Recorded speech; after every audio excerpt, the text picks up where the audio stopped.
Look, I know a lot of people give Americans a bum rap for being stupid and knowing nothing about the world, but the reality couldn't be further from the truth, as I discovered on the streets here, asking US locals about the very world their country runs.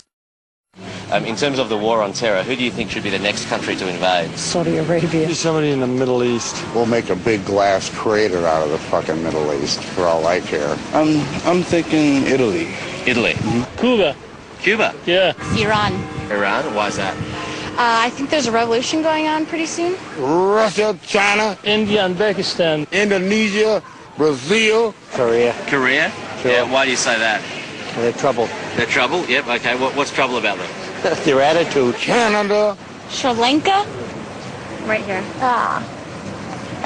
Never heard of it. Iran. Iran? Okay. All right, do you want to put a number one in Iran there? South. Where are we? Oh. Yeah. I'm thinking of...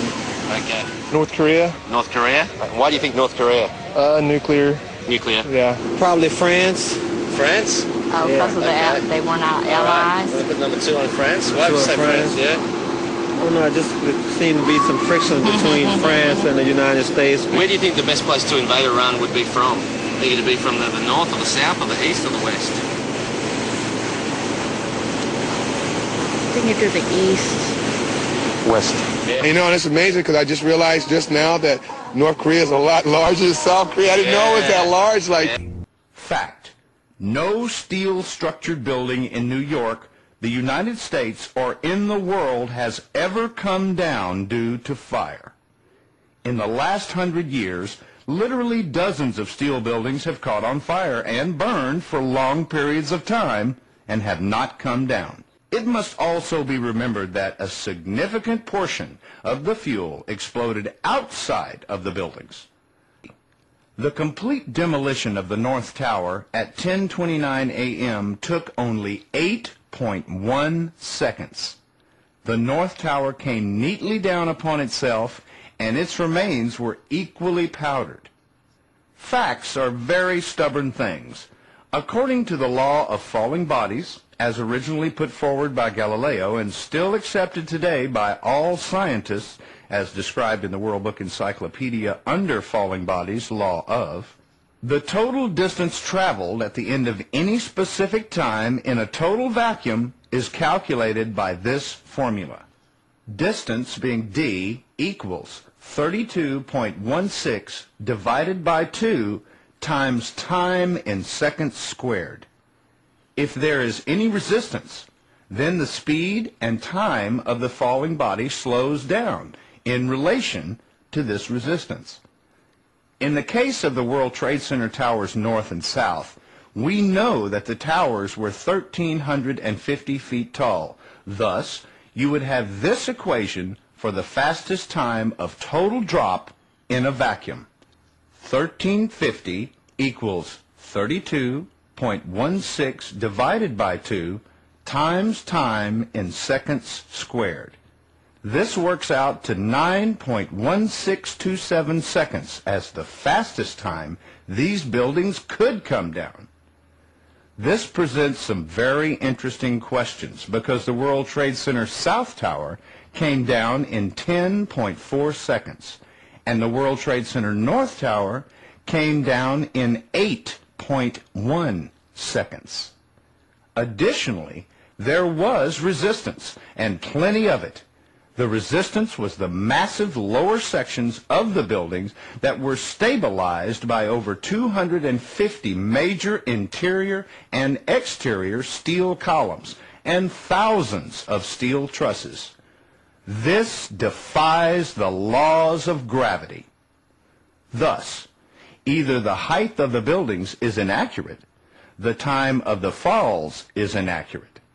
The scientific calculation that has been used for hundreds of years is inaccurate, or something pulled down these buildings at a faster rate. If you had dropped, say, a billiard ball from the top of the World Trade Center, 110 floors up there, it would have taken 8 to 10 seconds to hit the ground, encountering no resistance whatsoever. It's like a fingerprint that the criminal left behind. And iron oxide and iron sulfide had formed on the surface of the structural steel. Sulfur used with thermite is called thermate, producing even faster results. These core columns were discovered after the collapse. The angled cut occurs in exactly the manner that shaped charges slice through steel beams to control the way they fall. Notice the hardened, once liquid metal. Was thermite used with the shaped charge? The job of the shaped charge is to cut steel H-beams. The way we do this is by cutting the beam at an angle, which, through a series of beams cut at the same angle, will tend to make the building shift over and walk. What year were these September 11th attacks? What year? It was attacked in, that's a good question. 2002. So do you think there were weapons of mass destruction? Whether there is or there isn't, we had a duty to do. I just went there to do my job. So you don't really care if you have been lied to and risked your life based on a bunch of lies? Well, I mean, it's not for me to go ahead and determine that. I mean, my job is to go ahead and protect and defend the Constitution of the United States and everyone they're under. You know, and that's what I went to do. But how does invading a country under the disguise of freeing the country when we really want their oil, how is that defending the Constitution? I mean, you know, I can't really speak on that. Honestly, I'm not a policymaker. Your typical zombie. You agree. What year did the September 11th attacks happen? I don't know. 2001. Doesn't know. Doesn't know. We're in trouble. Which countries are in the axis of evil? I know Germany's one of them. I'm not sure on the other ones. Okay, California. Yep. New York. Jerusalem. Right. Jerusalem. Okay. There's more than one. I think all of them. Florida. Okay. I'm a little bit mixed up over the Palestinians and the Israelis. Okay. Which one is throwing the rocks? I can't think of the other name of the other one. The fellow with the turban thing, and I call it a diaper head, really. And I believe Mississippi. What is collateral damage? Well, they just made a film about it, but that's definitely not what it is. It probably has something to do with what the movie was about, but not necessarily related to the movie. Do you know what I mean? How many world wars have there been? 3. What are Hiroshima and Nagasaki famous for? What is it, judo wrestling? What is Al-Qaeda? Al-Qaeda is a group, suicide group in Israel, in Middle East, that they do suicide bombs and stuff. Okay, right, yep. And the president of it is Yasser Arafat. Right, yep. Everybody knows that. What is the main religion of Israel? Muslim.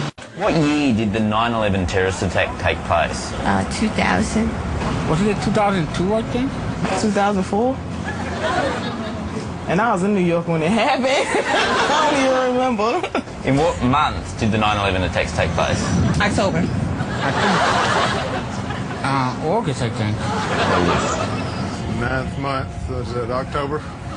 Can you recall the exact date of the 9/11 attacks? Well, it was September 9th. September 9th. Yeah, it was, September, 9/11, September 1st. September the 1st. Wasn't it 16th, I think? 15th? Wasn't it 16th? 16th of August. How many people died in the 9/11 attacks? Was it 3,000, 30,000, or 3 million? 30,000? 30,000. I don't want to be wrong. It was a lot. Millions. Millions? Yeah, I guess. So we put 3 million? Yeah, go ahead. Millions. In which two cities did the 9/11 attacks take place? Pennsylvania and New York City. New York. And? I just believe New York. What is a mosque? Don't have any idea. You want to guess? An animal. I have no intelligent guess. Okay, do you want to make a stupid guess?